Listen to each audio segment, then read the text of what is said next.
আসসালামু আলাইকুম। আমার আজকের আলোচনার বিষয় জামাতের যত গুণ। জামাত নিয়ে আসলে আলোচনা করতে গেলে আসলে কি আলোচনা করব বুঝে পাই না। জামাত আসলে এমন একটা পবিত্র দল, যারা আসলে আল্লাহকেও খুশি রাখে, শয়তানকেও নারাজ করে না। তো জামাত যে আসলে কি এটা আসলে বোঝা বড় মুশকিল। কারণ জামাতের সবকিছু আমার কাছে ঘোলাটে মনে হয়। আপনারা যদি একটু দেখেন, জামাত কিন্তু সবকিছুতে ঘোলাটে করে। যেমন পিআর পদ্ধতি নিয়ে তারা ঘোলাটে করলো। একদিকে তারা বলল বিএনপি নির্বাচন চায়, অপরদিকে তারা নির্বাচনের প্রস্তুতি নিল, তারা তাদের ক্যান্ডিডেট ঠিক করলো। আবার পিআর নিয়ে ঝামেলা করলো, পিআর ছাড়া তারা ইলেকশনে যাবে না। তারপরে সংস্কার নিয়ে তারা শুধু পেঁচাইলো, সংস্কার চায় না বিএনপি, তারা খুব সংস্কার চায়। মূল বিষয়টা ছিল ইলেকশন বিছানো। আপনারা নারীদের বিষয়ে দেখেন, জামাত ঘোলাটে করলো, সব কিছু তাদের ঘোলাটে। শরিয়া আইন নিয়ে তারা ঘোলাটে, কি করবে, শরিয়া আইন করবে কি করবে না, লোগোটা নিয়ে পর্যন্ত তারা আমাদেরকে ঘোলাটে, তাদের আমাদের দ্বিধাদ্বন্দ্বের মধ্যে রাখছে। আজও বুঝতে পারি না আসলে জামাতের লোগো কোনটা। তো এই যে জামাতের দ্বিচারিতা এবং পররাষ্ট্রনীতি, সেখানেও জামাত ঘোলাটে। জামাতকে আসলে বোঝা, জামাতের প্রশংসা করব নাকি তাদের সমালোচনা করব বুঝে পাই না। আপনি এবং জামাতের আসলে অন্য অনেকগুলো গুণের মধ্যে একটা অন্যতম বড় গুণ হচ্ছে জামাত ভিন্ন মত সহ্য করতে পারে না। আপনারা আমার ভিডিওর কমেন্টসগুলো যদি দেখেন, সেখানে দেখবেন জামাতের যে বট বাহিনী, তারা আমাকে এত অভিনব কায়দায় গালাগাল করে, এবং তাদের আসলে আমি কমেন্টসগুলো পড়ি এবং এই গালাগালগুলো দেখে না আমার কাছে মাঝে মানে আমি খুব ইন্সপিরেশন পাই। আমি বুঝি যে আমি সঠিক পথে আছি। কারণ যখন জামাতের লোকজন কাউকে খারাপ বলবে, গালাগাল করবে, তখন বুঝতে হবে যে সে সঠিক পথে আছে। তবে আমি জামাতের লোকজনকে, যারা আসলে এই ধর্ম ব্যবসা বা ইসলামের সাথে ইসলামের নাম বিক্রি করে মানুষকে বোকা বানায়, তাদেরকে আমি বলবো যে জামাত আসলে ইসলাম কি সেটা বোঝে না। ইসলাম কি সেটার একটা উদাহরণ দেই আপনাদের। রাসূল সাল্লাল্লাহু আলাইহি সাল্লাম হেঁটে যাওয়ার সময় একজন বুড়ি কাঁটা দিতেন, এই গল্পটা আপনারা সবাই জানেন।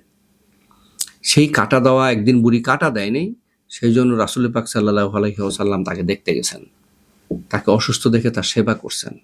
এটা হচ্ছে ইসলাম। এইটা হচ্ছে ইসলাম। আপনার ইসলাম এই না যে আপনার সমালোচনা করলে আপনি গালাগাল করবেন। পরমত সহ্য করা ইসলামের অন্যতম একটা শিক্ষা। এটার একটা উদাহরণ দেই।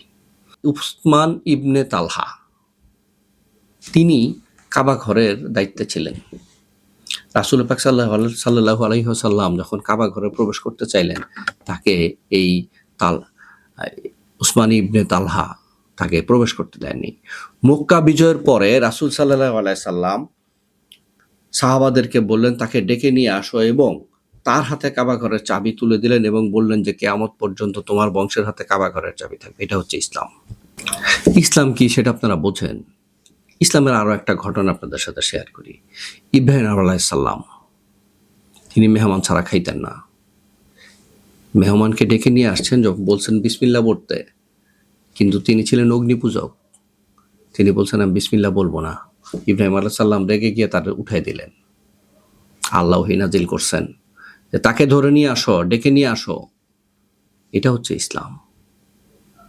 ইসলাম এই না যে পরমত ভিন্ন মতের মানুষকে গালাগাল করা, অকথ্য ভাষায় গালাগাল করা, মিথ্যা প্রচার করা। শুধু আরেকজনের সমালোচনা করার মাধ্যমে আপনার পলিসি কিন্তু প্রকাশ পায় না। রাষ্ট্র কিন্তু পলিসিতে চলে। রাষ্ট্র আরেকজন খারাপ, আপনি খুব ভালো, বিষয়টা এরকম না। রাষ্ট্র চলবে পলিসিতে। আপনি রাষ্ট্র ক্ষমতায় বসলে জামাত কি করবে সেই পলিসি আমাকে দিতে হবে। আমি তার উপর ভিত্তি করে তাকে ভোট দিব কি দিব না, কার পলিসি বেটার সেটা আমি চিন্তা করব, তারপরে আমি তাকে ভোট দিব। আপনাদের জামাতের দ্বিচারিতার আরেকটা বিষয় আমি যদি বলি, চরমনের যে আমির, তিনি তো বলতেছেন জামাত তাদের সাথে বিশ্বাসঘাতকতা করেছে। এখন যেই লোকটা শুধু আরেকজনের সমালোচনা করে কিন্তু তারই সঙ্গী তারে বলতেছে বিশ্বাসঘাতক, তাহলে আমি তাকে কিভাবে বিশ্বাস করব? আমি তো তাকে বিশ্বাস করতে পারি না। আর এই বিশ্বাসের জায়গাটা জরুরি। কিন্তু তার সাথে আমি আরেকটা বিষয় আপনাদের সাথে বলবো, সেটা হচ্ছে রাষ্ট্র কিন্তু আবেগে চলে না, রাষ্ট্র চলে পলিসিতে। আপনি রাষ্ট্রটাকে কিভাবে চালাবেন সেই বিষয়ে স্পেসিফিক পলিসি দিতে হবে। বিএনপি যে পলিসি দিছে সেটারে কপি পেস্ট করে একটু মডিফাই করে সামনে আনলে হবে না। পলিসিটা আপনাকে আগে দিতে হবে, তাহলে আমি বুঝবো যে আপনি তাকে কপি করেন না, আপনার পলিসি এরকম। আপনি তো একবার এক রকম পলিসি দিচ্ছেন, সেটা নিয়ে তো আমরা কনফিউজড। আচ্ছা, বিএনপির যে পলিসি তারা কপি পেস্ট করতেছে, কিছু কিছু বিষয় একটু বিষয়গুলি তারা মডিফাই করে নিয়ে আসতেছে, কিন্তু তারপরেও কি তাদের দ্বিচারিতা থেমে আছে? তারা কি সেগুলি গোপন করতে পারতেছে? নারী ইস্যুতে তাদের দ্বিচারিতা তো সামনে চলে আসতেছে, তাদের রাষ্ট্র পরিচালনায় পররাষ্ট্রনীতিতে তাদের দ্বিচারিতা সামনে চলে আসতেছে। ভাই, বিষয়টা খুব সিম্পল। দেশ চলবে পলিসিতে, দেশ চলবে দূরদর্শিতায়, দেশ চলবে প্ল্যানে। প্রত্যেকটা বিষয় নিয়ে প্ল্যান করতে হবে। জলবায়ু বিষয়ে আপনার মতামত থাকতে হবে, রাষ্ট্র পরিচালনায় অর্থনীতি নিয়ে থাকতে হবে, জনপ্রশাসন নিয়ে থাকতে হবে, আইন বিভাগ নিয়ে থাকতে হবে। মব দিয়ে কিন্তু দেশ চলে না, আইনের শাসনে দেশ চলে। প্রত্যেকটা বিষয় নিয়ে আলাদা আলাদা স্পেসিফিক করতে হবে। আপনি কৃষি খাতে কি করবেন সেটা আপনাকে বলতে হবে, আপনি অর্থনীতিতে কি করবেন, স্বল্পমেয়াদে কি করবেন, দীর্ঘমেয়াদে কি করবেন, দুর্নীতির বিরুদ্ধে আপনি কি করবেন। বিএনপি তো তার পলিসি দিচ্ছে, সে তো আবারও খাল খননে গেছে। খাল খনন কিন্তু খুব চমৎকার বিষয়। আমি আপনাদের সাথে একটা বিষয় বলি, এই যে খাল খননের যে বিষয়টা, সেটা কিন্তু অনেকগুলো কাজ করবে। প্রথমত পানির যে স্তর, ভূগর্ভস্থ পানির যে স্তর নিচে নেমে গেছে, এটা ধীরে ধীরে ডেভেলপ করতে খাল খনন সহযোগিতা করবে। খাল খননে আরও একটা গুরুত্বপূর্ণ বিষয় হচ্ছে যে মৎস্য উৎপাদন বাড়বে। আমাদের যে দেশীয় মাছগুলো প্রজননের জায়গা কম হওয়াতে হারিয়ে গেছে, সেই জায়গাগুলোতে এই নতুন করে এই খাল খনন হলে এই দেশীয় মাছের প্রজনন বাড়বে, নদীর নাব্যতা বাড়বে, আমাদের বন্যা পরিস্থিতি নিয়ন্ত্রণে আসবে। বন্যার জন্য আমরা খুব দ্রুত পানি নেমে যাবে, বন্যায় আমাদের মানে আমরা যেই পরিমাণ ক্ষতির সম্মুখীন হতাম সেখানে আমরা হব না। এবং সেচের জন্য সুবিধা হবে, খাদ্য উৎপাদন বাড়বে। তো খাল খননের তো তারা একটা নির্দিষ্ট পলিসি নিয়ে একটা দীর্ঘমেয়াদী পরিকল্পনা নিয়ে তো সামনে আসছে।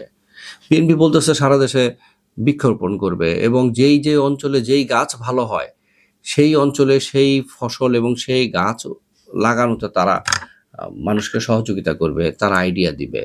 স্বাস্থ্য খাতে তারা কি করবে তারা আইডিয়া দিবে। আপনি তো দিচ্ছেন শুধু সমালোচনা, বিএনপি খারাপ। ভাই, আপনি কতটুকু ভালো সেটা আমাদের সামনে প্রকাশ করেন।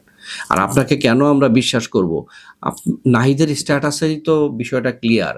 সংস্কার নিয়ে যেইভাবে আপনারা জল ঘোলা করেছেন, আমি আপনাদের সাথে অবশ্যই নাহিদের স্ট্যাটাসটা শেয়ার করে দিব, আপনারা এটা দেখবেন। এখানে কিন্তু স্পষ্টভাবে নাহিদ বলেছে যে পিআর এবং সংস্কার ইস্যু নিয়ে কি ভাবে জামাত মুনাফিকি করেছে, জামাত কিভাবে জল খোলা করে সময় কাটাইছে। এখন এই জামাতের এই দোষ গুণ বিবেচনা করার সময় আসছে। আবেগে না, বিবেককে কাজে লাগিয়ে ভোট দিতে হবে। আগামীর দিনে কে আমার জন্য কিভাবে রাষ্ট্র পরিচালনা করবে সেটা বিবেচনায় নিয়ে তারপরে আমাদেরকে ভোটের সিদ্ধান্ত নিতে হবে। আজকে এই পর্যন্তই। সঠিক সিদ্ধান্তের আহ্বান রেখে বাংলাদেশ জিন্দাবাদ।